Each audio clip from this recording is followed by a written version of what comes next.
As important as defeating Donald Trump in 2020 is to get anything done, a new Democratic president is going to need a friendly Senate. And that means picking off a number of Republicans in the Senate this time around. One being targeted now is Republican Senator of Texas, John Cornyn. And joining us now is the challenger to John Cornyn, Sam Hernandez. Welcome to the Damage Report. Hi, John. Thank you for having me here. Very glad to have you on. So first of all, I think our audience knows a little bit about John Cornyn, but we'll certainly provide some critique of him. But for those who might not be familiar with you and your history in Texas, what you bring as a candidate, why don't you introduce yourself to our audience? So I'm Sam Hernandez. I identify as Latinx and Indigenous. I am an organizer. I am a collaborator. I am also a president of a nonprofit organization dedicated to environmental justice issues here in our area. And I'm also a fence line community member who lives in a sacrifice zone that is inundated by the petrochemical industry in Pasadena, Texas.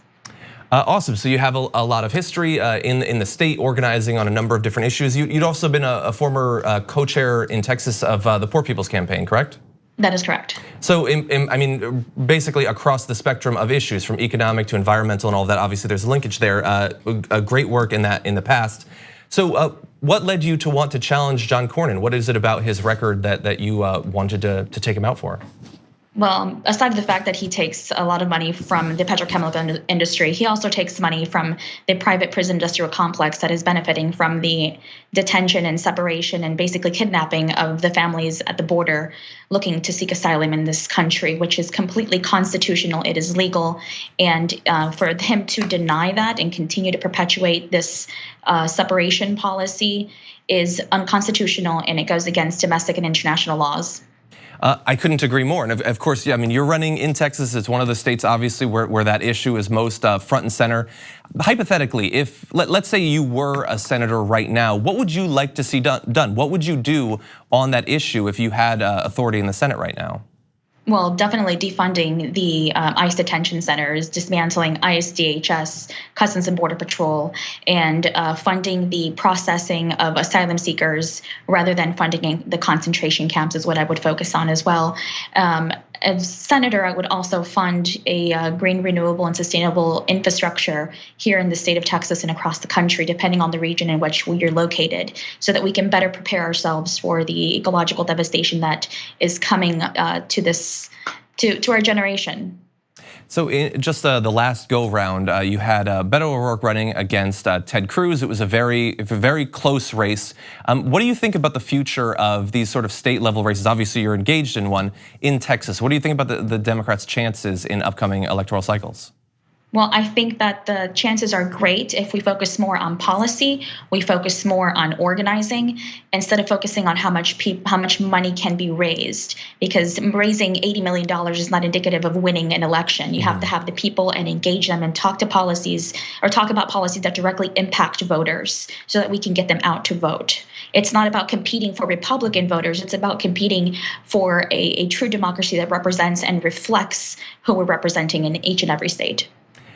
Well, I'm very glad to hear that, because in some of the most high profile attempts from the centrist Democrats to take out Republicans in Senate races in the past few cycles, they have gone for those Republican votes, and it's generally been a massive failure. So if it was up to you, what issues do you want to see be the centerpiece of this Senate race against John Cornyn? Environmental justice, healthcare, immigration, sustainable renewable infrastructure. We have to be better equipped and better prepared to take on this global warming crisis, and definitely tackling on the issues of American imperialism and the military-industrial complex. We have to stop funding the wars and start funding peace, because we know that the military-industrial complex directly impacts the global warming and the humanitarian crisis that is now at our borders. So you brought up these environmental concerns a couple of different times, and obviously, I mean, that to me is the most important issue, and so I'm glad to see a candidate focusing so much on it. If you enter into the Senate, do you see yourself being a proponent in the Senate, a possible co-sponsor to something like the Green New Deal, or do you have an alternative approach to deal with these issues? Well, the Green New Deal right now is it's a resolution, so it's upon us to build on that and focusing on what we can do better prepare our states, our regions, and invigorate the economy with green renewable jobs and sustainable infrastructure, and utilizing the military to lay down that groundwork in other countries instead of using the military to terrorize and bomb Black and brown countries. We should be helping to mobilize a green energy infrastructure worldwide. So in terms of the primary, I did want to resolve one thing. So this interview actually came about as a result of me sort of semi-jokingly tweeting at Beto O'Rourke that his recent efforts in the presidential primary have obviously not been going very well, and he should drop out and just run for Senate. I do want to be clear, I wasn't implying any sort of endorsement for Beto O'Rourke. I mainly just wanted him out of the presidential race. But if he did drop out, if he did challenge you, what would your strategy be to differentiate yourself from someone like a Beto O'Rourke in this election?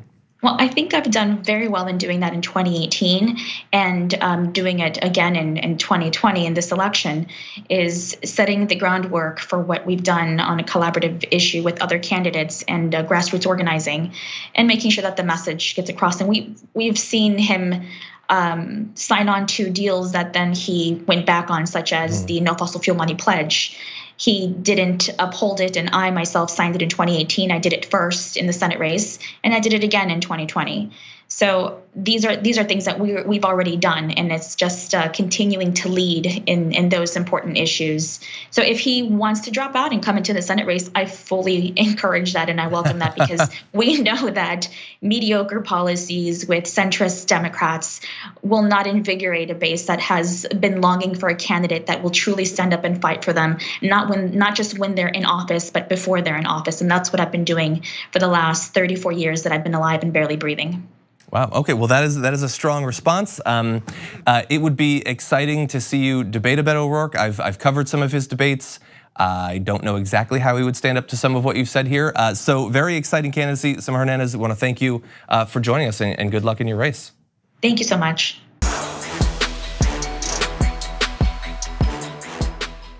Here on The Damage Report, we talk a lot about the big banks and their ways of getting rich off the poor. They saturate the market, but there are other options. And I've got info on a socially and environmentally responsible financial institution that has no ATM fees, gives you cash back on every purchase. They even commit 10% of their earnings to charity.